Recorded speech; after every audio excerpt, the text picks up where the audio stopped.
بسم اللہ الرحمن الرحیم۔ السلام علیکم۔ یہ کاشانہ بصیرت کا آڈیو بک چینل ہے اور آپ جو کتاب سماعت فرما رہے ہیں اس کا نام ہے کربلا تہذیب کا مستقبل۔ اس کی تحریر ہے سید محمد تقی کی۔ آئیے سنتے ہیں اس کا پارٹ نمبر 2 صفحہ نمبر 18۔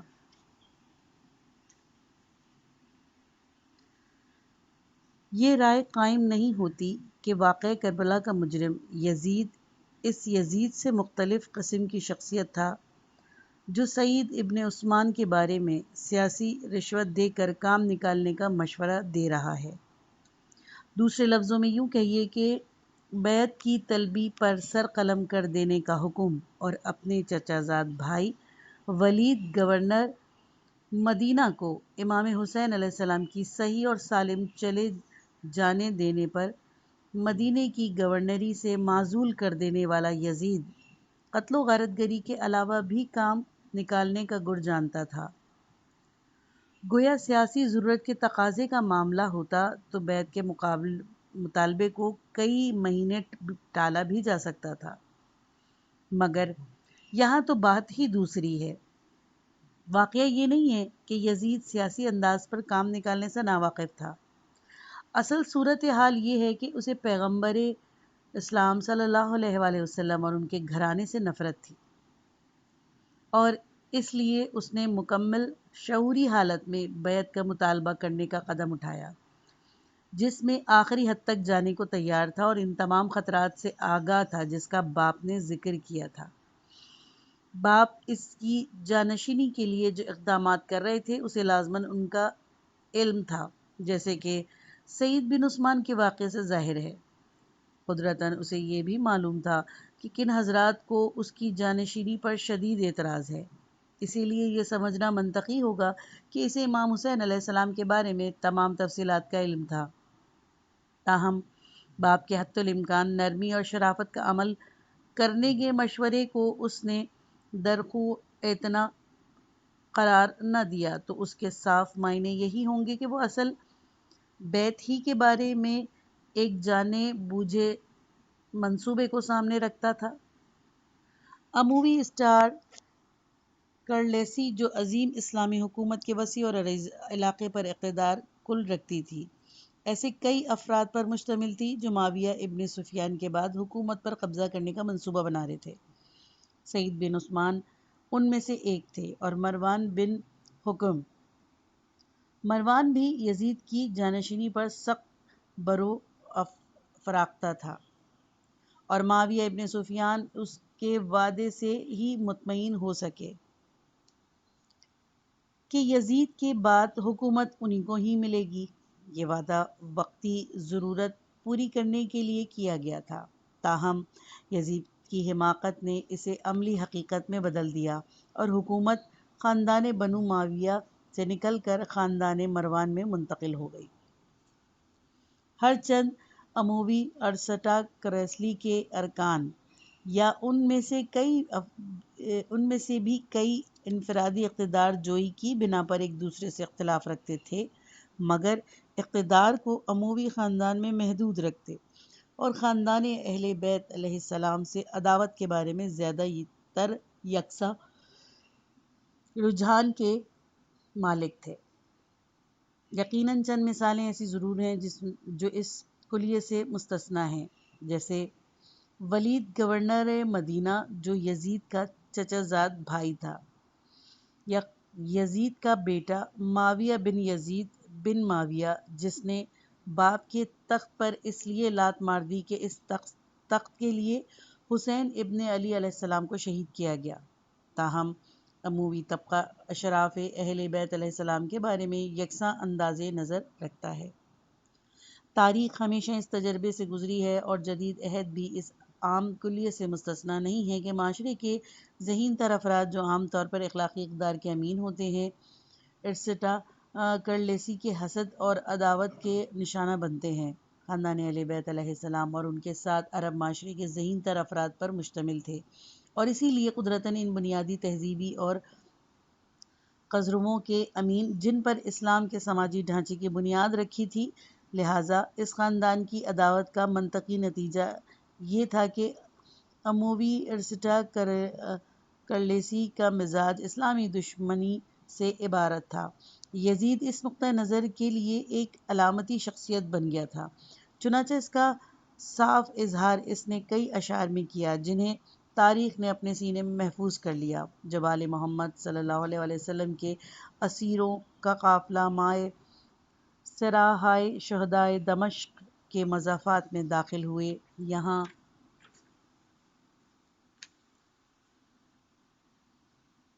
جیرون نامی محل واقع تھا۔ یزید نے محل کے بالا خانے سے نیچے دیکھ کر اشعار پڑھے۔ مفہوم: جب وہ سواریاں نظر آئیں، سرہائے یعنی شہداء جیرون کی طرف بڑھے تو کوا کائیں کائیں کرنے لگا، لیکن میں نے کہا تو کائیں کائیں کرے یا نہ کرے، میں نے تو پیغمبر علیہ السلام سے اپنے قرضے چکا لیے۔ کوے کی کائیں کائیں علامت نحوست ہے۔ یزید نے کہا کہ اہل بیت علیہ السلام کے ساتھ سلوک میرے لیے منحوس ہو یا نہ ہو، میں نے تو اپنا بدلہ لے لیا۔ بدلے کا ذکر یزید کے دوسرے اشعار میں بھی موجود ہے۔ اہل بیت علیہ السلام کا یہ لٹا ہوا قافلہ اپنے شہداء کے ساتھ جب خاص درباری شاہی میں جو دمشق کے اندر واقع تھا پیش کیا گیا، اور یزیدی فوج کے جنرل زجر بن قیس جو قافلے کا نگراں تھا شاہی افواج کے کارنامے بیان کر چکا، تو یزید نے یہ شعر پڑھے جس کا مفہوم یہ ہے: کاش میرے جنگ بدر والے بزرگ آج زندہ ہوتے تو دیکھتے کہ محمد صلی اللہ علیہ وسلم کے جانثار نیزوں کے برسنے سے جزا و فضا کر رہے ہیں۔ وہ بے حد خوش ہو کر مجھے دعائیں دیتے۔ بنی ہاشم نے ملک کے لیے کھیل کھیلا، ورنہ نہ کوئی فرشتہ آیا نہ کوئی وحی نازل ہوئی۔ یہ اشعار صرف یزید کے خیالات نہیں، پوری اموی ارسطاکریسی کے رجحانات کی نمائندگی کرتے تھے۔ لیکن قبل اس کے کہ ہم ان رجحانات اور ان کے نتائج پر کچھ اور سوچیں، ذرا ان اشعار اور اس کی صورتحال پر تھوڑا سا غور کرتے چلیں جو قافلہ اہل بیت کی دمشق آمد کے سلسلے میں رونما ہوئی۔ میں جستہ جستہ اس بندوبست کا ذکر کیا گیا تھا کہ جو اہل بیت علیہ السلام کے لیے ہوئے قافلے کی تشہیر کے سلسلے میں دمشق میں کیا گیا تھا، لیکن اس تفصیل سے قطع نظر چند باتیں یہاں توجہ طلب ہیں۔ چند باتیں: اسرائے اہل بیت علیہ السلام کو اسی رستے سے دمشق لایا گیا جو شاہی جیرون سے گزرتا تھا، جہاں یزید ماں اپنے ارکان و امراء کے ساتھ موجود تھا۔ پھر اس قافلے کو جب دربار عام کے لیے خاص محل تک لایا گیا تو محل کے باہر کافی دیر تک روکا گیا۔ یہ بندوبست واضح طور پر سابقہ منصوبے کے تحت کیا گیا ہوگا۔ یزید قیدیوں کے دمشق میں داخل ہوتے وقت مضافاتی محل جیرون میں موجود تھا، وہاں سے وہ دربار عام میں پہنچا۔ اس کے وہاں پہنچتے ہی اور دوسرے انتظامات کرنے میں کچھ تاخیر ہوئی، اسی لیے قافلہ اہل بیت علیہ السلام کو کافی دیر تک محل کے باہر روکا گیا۔ یہ اشعار یزید نے فی البدیہہ تو کہے نہیں، پہلے سے وہ یہ اشعار بھی کہہ چکا تھا، اور وہ بھی جو دربار میں پڑھے گئے تھے، جس سے اس کی ذہنی کیفیت اور اس کی جذباتی تسکین کا اندازہ ہوتا ہے جو اس صورتحال سے اسے حاصل ہوئی۔ شعر میں کوے کی کائیں کائیں کرنے کا ذکر واقعی کسی کوے یا کووں کی موجودگی کا ذکر نہیں ہے، یہ تو محض استعاراتی انداز بیان ہے جس میں بتایا گیا ہے کہ مذکورہ اقدام سیاسی طور پر کس قدر بھی نحوست آئندہ کیوں نہ ہو، تاہم پیغمبر اسلام علیہ السلام سے بھرپور انتقام تو لے ہی لیا گیا، اب چاہے اس انتقام لینے کا کوئی بھی نتیجہ کیوں نہ نکلے۔ کیا اس سے یہ سمجھا جائے کہ ان اشعار کے ذریعے یزید اپنے باپ کے اس مشورے کی طرف اشارہ دے رہا ہے جو امام حسین علیہ السلام کے حقوق کی برتری، رسول صلی اللہ علیہ وآلہ وسلم سے قرابت اور نرمی و شرافت کے سلوک کے سلسلے میں دیا گیا تھا، اور جس میں امام علیہ السلام کے احترام کے خلاف اقدامات کے خطرناک نتائج اور امکانات سے ڈرایا گیا تھا؟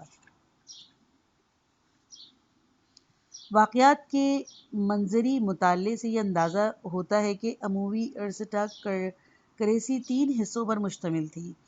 ایک گروہ اسلام کی اساسی اخلاقی اقدار سے محبت کرتا تھا اور اسی لیے اس کے دل میں خاندان پیغمبر کا بڑا احترام تھا۔ اس گروہ میں یزید کا بیٹا جس نے تخت پر لات مار دی تھی، اور دوسرا ولید گورنر مدینہ تھا جس نے امام حسین علیہ السلام کو صحیح و سالم مدینے کے دروازے امارات تک چلے جاتے وقت مروان کے مخالفت کے باوجود میں کہا تھا، خدا کی قسم مجھے یہ پسند نہیں کہ میں حسین علیہ السلام کو قتل کروں، چاہے تمام مشرق و مغرب کی دولت بھی مجھے دے دی جائے۔ دوسرا گروہ وہ تھا جو بنو ہاشم کی عداوت میں جل رہا تھا، اور اس کی تمام کوششوں کا مقصود یہ تھا کہ اس خاندان کو نیست و نابود کر دیا جائے۔ تاہم یہ وہ گروہ حتی الامکان سیاسی جنگ لڑنا چاہتا تھا، ضرورت پڑتے ہی خون ریزی جنگ و جدل کی طرف آتا تھا۔ اس گروہ کے خاص نمائندے یزید کے باپ تھے۔ تیسرا گروہ یزید، مروان اور ابن زیاد جیسے افراد پر مشتمل تھا، اور انہی کی اکثریت بھی تھی۔ یہ طبقہ پیغمبر صلی اللہ علیہ وسلم اور ان کے خاندان سے اتنی شدید عداوت رکھتا تھا کہ اس کی شدت پر قابو پانے کے اہل بیت سے بھی محروم ہو چکا تھا شدت پر قابو پانے کی اہلیت سے بھی محروم ہو چکا تھا۔ واقعہ کربلا 61 ہجری سے بہت پہلے ہی ہو چکا ہوتا اگر یزید کے باپ متشددانہ طرز عمل پر چلا کرتے۔ وہ جانتے تھے کہ امام حسین علیہ السلام بیعت کے لیے تیار نہیں ہیں، تاہم وہ اس مسئلے کو آخری نقطے تک لے جانے کے لیے تیار نہ تھے۔ لہٰذا کربلا جو سیاست کے اختتام تک آخری نقطے کی حیثیت رکھتی تھی، تاہم وہ اس مسئلے کو آخری نقطہ تک لے جانے کے لیے تیار نہ تھے۔ لہٰذا کربلا جو سیاست کے اختتام تک آخری نقطے کی حیثیت رکھتی تھی، پیش نہ آ سکی۔ یزید بھی ان نتائج سے باخبر تھا۔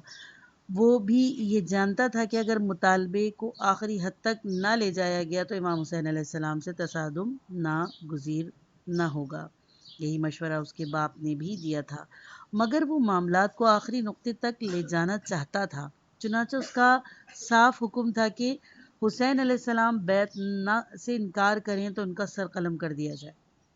ولید اس حد تک جانے کو راضی نہ ہو سکا، لہٰذا اسے گورنری سے محروم ہونا پڑا۔ کوفے کی گورنری کے لیے ابن زیاد کا تقرر بھی اس کے اہل بیت اور بنو ہاشم کی عداوت کی خصوصیت کی بنا پر ہی عمل میں آیا تھا۔ کوفے کا سابق گورنر ان کی خصوصیات کا حامل نہ تھا، لہٰذا ابن زیاد کے بیٹے کو تمام ہدایات اور اختیارات کے ساتھ کوفے کی حکومت سونپی گئی تھی۔ واقعات کو صحیح تناظر میں رکھنے کے لیے ان خطوط درخواستوں کا ذکر بھی یہاں کر لیجیے جو اہل کوفہ نے امام حسین علیہ السلام کی خدمت میں بھیجے تھے، اور جن میں امام سے رہنمائی کی درخواست کی گئی تھی۔ بالفاظ دیگر جن میں یزید کو حکومت کا طوق اتار پھینکنے کے لیے کہا گیا تھا، سوچا یہ جا سکتا ہے کہ اہل کوفہ کے ان اقدامات سے جو حکومت وقت سے بغاوت کے مظہر تھے، دمشق کے لیے سخت اقدامات کا جواز مہیا ہو گیا تھا، اور یوں وہ عذر جو ہر ظالم حکومت پیش کرنے کا عادی رہی ہے، یعنی امن و قانون کا تحفظ، دمشق کے حکمرانوں کے ہاتھ آ گیا تھا۔ لیکن یہ خیال واقعات کی منطقی اور واقعاتی تسلسل کے ساتھ میل نہیں کھاتا تھا۔ دمشق میں جب معاویہ ابن سفیان کی موت واقع ہوئی تو اس وقت یزید شکار کھیلنے گیا ہوا تھا۔ تخت نشینی کے فوراً بعد یزید نے گورنر مدینہ کو وہ 2 مراسلے بھیجے جن میں سے ایک میں اپنے باپ کی موت اور دوسرے میں امام حسین علیہ السلام سے بیعت اور عبداللہ ابن زبیر سے بیعت کا مطالبہ کیا تھا۔ بعض کا بیان ہے کہ ہدایت نامے میں عبداللہ ابن عمر کا نام درج تھا۔ تاریخ میں جو معلومات بکھری ہوئی ہیں ان کو جوڑ کر جو تصویر سامنے آتی ہے وہ یہ ہے کہ 26 رجب 60 ہجری میں جمعے کے دن صبح کے کسی وقت یزید کی ہدایت نامہ ولید کو مدینے میں ملا۔ ولید مروان سے بہت ناراض تھا تاکہ بات تک کرنے کا روادار نہ تھا، لیکن یزید کے اس حکم نامے کی سیاسی مضمرات کے پیش نظر مناسب اس نے یہ سمجھا کہ مروان سے بھی مشورہ کر لے۔ اور معاملات کی نزاکت کو دیکھتے ہوئے خود مروان نے اپنی ناراضگی کو بالائے طاق رکھ دیا اور ولید کے ساتھ مشوروں میں شریک ہونے دارالامارہ پہنچ گیا۔ مروان ولید کے پاس پہنچا تھا کہ امام حسین تشریف لائے۔ نماز مغربین کے بعد امام حسین علیہ السلام مسجد میں تشریف فرما تھے کہ ولید کا ہر کارا آیا اور طلبی کا پیغام پہنچایا۔ امام حسین علیہ السلام مسجد سے سیدھے دارالامارات نہ گئے بلکہ پہلے گھر گئے، وہاں سے کئی اعزاء اور متعلقین کے ساتھ گورنر ہاؤس آئے۔ اندازہ اس سے یہ ہوتا ہے کہ رات کافی گزر چکی ہوگی کہ گورنر ہاؤس میں یہ ملاقات ہوئی۔ یوں سمجھیے کہ نصف رات کے قریب امام حسین علیہ السلام دارالامارات پہنچے۔ ملاقات چند منٹ میں ختم ہو گئی اور امام واپس اپنے گھر پہنچ گئے۔ ہفتہ اور اتوار کا دن سفر کی تیاری میں گزرا اور اتوار اور پیر کی درمیانی شب میں صبح ہونے سے پہلے مکہ کے سفر پر روانہ ہو گئے۔ سفر میں اولاد ابو طالب آپ کے ساتھ تھے۔ آپ سے پہلے عبداللہ ابن زبیر غیر معروف راستوں سے مکہ روانہ ہو چکے تھے، لیکن امام حسین علیہ السلام نے معروف و متعارف راستے کو اپنے سفر کے لیے چنا۔ 5 دن کے سفر کے بعد جمعے کی شب کو وارد مکہ ہوئے اور شعب علی نامی محلے میں قیام کیا۔ ابن زبیر 2 دن پہلے مکہ پہنچ چکے تھے۔ معاویہ بن ابی سفیان کی موت، یزید کی جانشینی اور امام حسین علیہ السلام کی مکہ آمد کی خبر شدہ تمام عالم اسلام میں پھیل گئی تھی۔ کوفے میں جو اموی سامراجیت کے مخالفین کا گڑھ تھا، ان خبروں نے ایک نئی سرگرمی پیدا کر دی اور انقلابیوں کا گروہ سلیمان ابن سرد خزاعی کے گھر میں جمع ہوا اور پرجوش تقریروں کے بعد طے ہوا کہ امام حسین علیہ السلام کو کوفے آنے کی دعوت دی جائے۔ قیاس غالب یہ ہے کہ یہ اجتماع شعبان 60 ہجری کے تیسرے ہفتے میں ہوگا۔ جلسے کے فیصلے کے مطابق ایک خط امام حسین علیہ السلام کی خدمت میں روانہ کیا گیا جو 10 رمضان کو امام علیہ السلام کو مکے میں ملا۔ خط میں کہا گیا کہ آپ کے تشریف لانے کی خبر ہمیں مل جائے تو ہم انقلاب برپا کرنے کے لیے کھڑے ہو جائیں گے۔ پھر اس کے بعد 2 ہی دن میں کوفے کے دوسرے انقلابیوں کی طرف سے 52 ارضد شدتیں تیار ہو گئیں جو مختلف افراد کے ذریعے مکے روانہ کر دی گئیں۔ واقعات کے اس تسلسل کو سامنے رکھا جائے تو کئی چیزیں سامنے آتی ہیں۔ سب سے پہلی یہ کہ یزید کے اس حکم کے بعد جو گورنر مدینہ کی طلبی بیعت کے سلسلے میں لکھا گیا اور اس انقلابی جلسے کے درمیان جو یزید کی حکومت کے خلاف بغاوت کرنے کے سلسلے میں سلیمان ابن سرد خزاعی کے مکان پر ہوا اور جس میں انقلاب برپا کرنے کا فیصلہ کیا گیا، 1 ماہ سے زیادہ کا فاصلہ تھا۔ یزید نے گورنر مدینہ کو جو حکم نامہ بھیجا اس سے رجب 60 ہجری کے دوسرے ہفتے کی تاریخ میں دستخط کیے گئے ہوں گے اور یہ انقلابی جلسہ شعبان 60 ہجری کے غالباً تیسرے ہفتے میں ہوا تھا۔ دوسری بات یہ ہے کہ اگر امام حسین علیہ السلام کی بابت خبر نہ پہنچتی کہ وہ یزید کی بیعت سے منکر ہیں تو یہ انقلابی جلسہ نہ ہوا ہوتا۔ امام کے انکار بیعت نے یہ موقع مہیا کیا کہ انقلابی لیڈران میدان میں اتر آئیں۔ واضح طور پر اگر یہ یزید مطالبہ بیعت نہ کرتا تو انکار کی نوبت ہی نہ آتی اور یوں یہ انقلاب جسے دمشق نے بغاوت قرار دیا شروع نہ ہوتا۔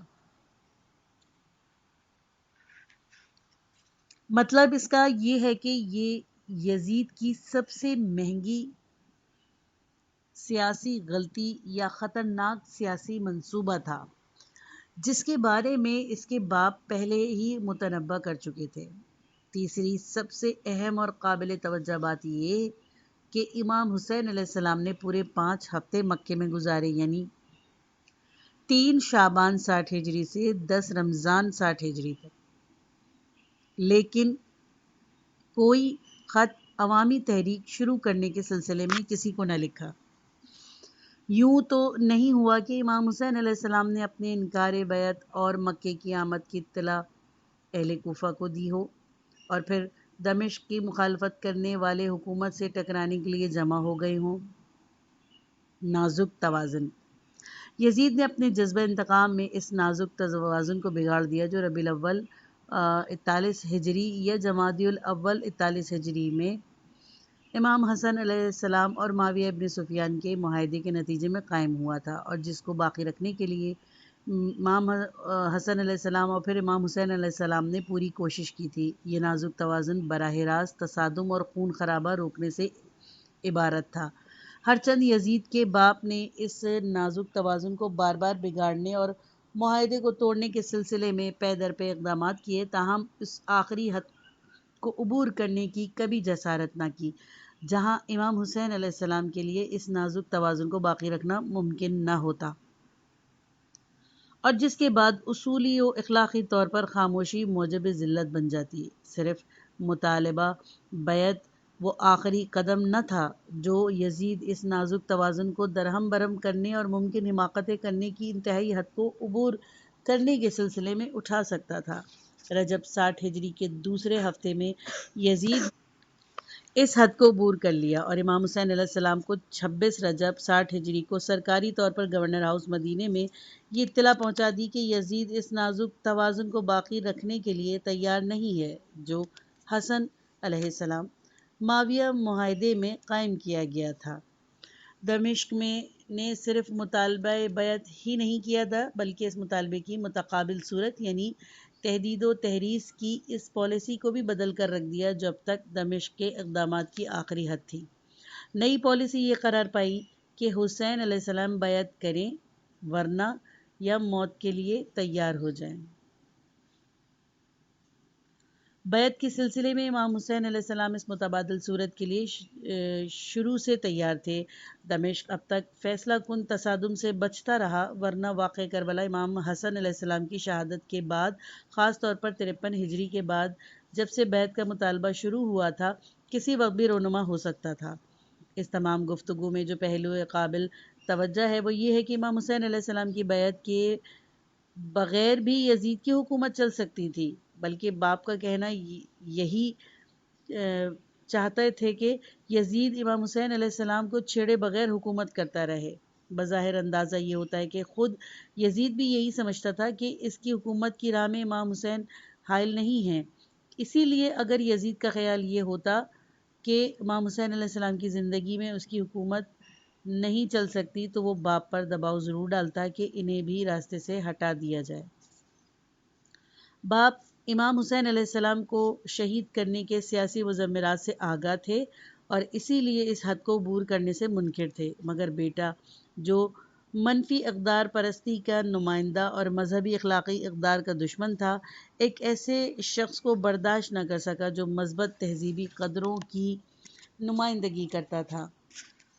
اسی لیے بیعت کا مطالبہ ایک عذر کے طور پر پیش کیا گیا اور اس کا مطالبے کا اقرار اور انکار دونوں صورتوں میں عمومی ارسطاکریسی کے منفی مشتعل جذبات کی تسکین ہو سکتی تھی۔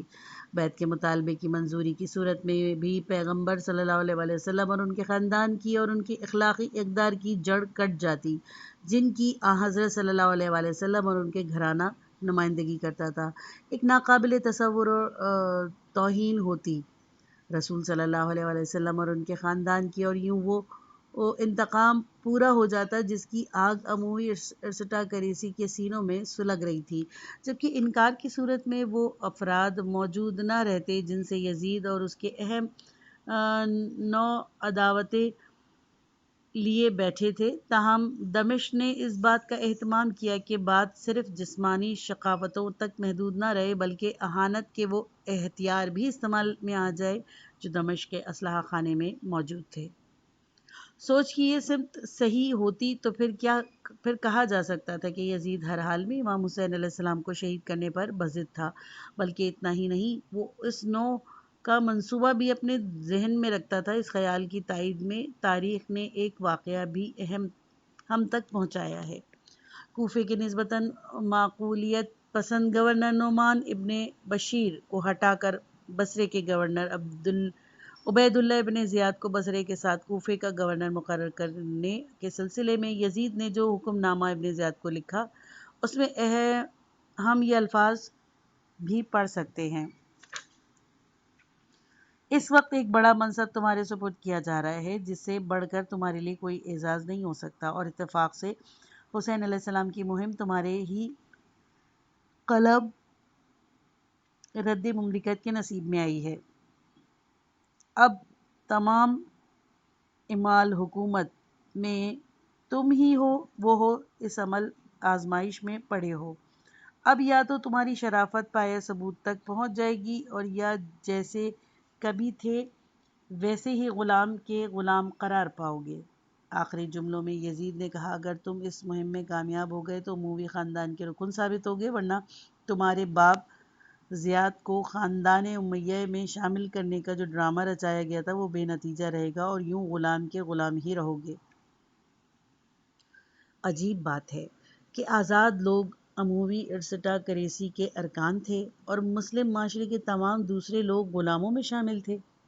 حسین علیہ السلام کی مہم کے ابن زیاد کے نصیب میں آنے کا ذکر اور تمام اعمال حکومت میں اس مہم کو سر کرنے کے لیے انتخاب واضح طور پر اس منصوبے کی نشاندہی کرتا ہے جو امام حسین علیہ السلام کے بارے میں یزید کے ذہن میں موجود تھا۔